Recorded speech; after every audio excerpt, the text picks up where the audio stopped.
Baltimore County Executive Kathy Klausmeier is not renewing the contract for Inspector General Kelly Madigan, requiring her to reapply for the position. Madigan, who has led the IG's office since it was founded in 2020. She joined us today on Fox 45 News at 5 o'clock and says she's not sure why her contract wasn't renewed, but she will reapply. I had a nice meeting with the county executive, her chief of staff, and the county administrative officer yesterday. I had reached out to try to introduce myself to them, tell them about the office, answer any questions they had.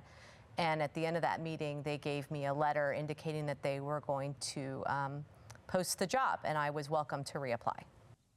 Critics argue Klausmeier is overstepping her role since she's only the interim county executive for Baltimore County and wasn't elected to that position. Fox 45's Jeff Abel spoke to Baltimore City Inspector General Isabel Cumming, who was not happy about this decision. Jeff, what are you hearing?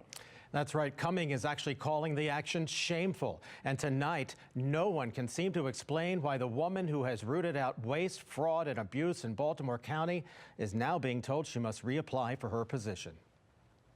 I was definitely surprised and sad. I love the job. For Baltimore County's Inspector General, the news came out of nowhere. Just 3 weeks ago, Kelly Madigan was honored as Maryland's Fraud Fighter of the Year. Today, she's fighting to keep her job. I certainly was surprised to get the letter. I was surprised to learn that they intended to post the position tomorrow. In a letter from County Executive Katherine Klausmeier on Monday, Madigan was informed that her term as Inspector General has expired, and an open search process for a new Inspector General will soon be underway.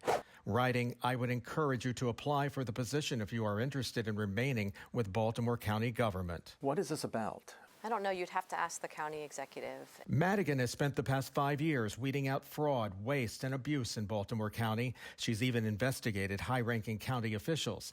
But she cannot explain why the county executive chose not to renew her contract with the county. Given the way the structure of the county has set this position up, is it difficult to do this job without any political influence? Gosh, that's a good question.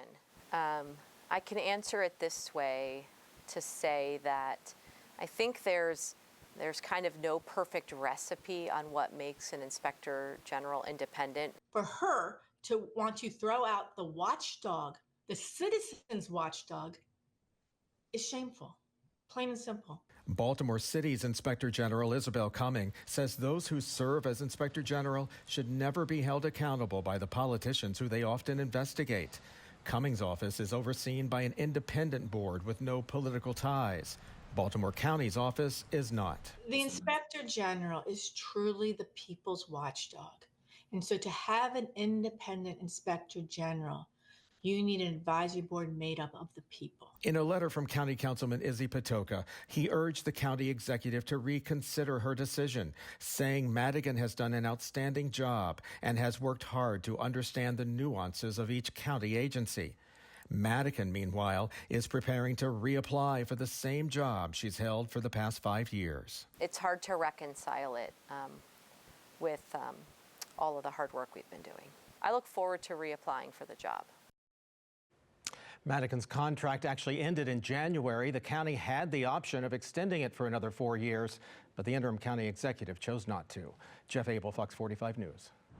I'm Kai Jackson. Thank you for watching. Here's another video to watch. Also, please take a moment to subscribe to our channel.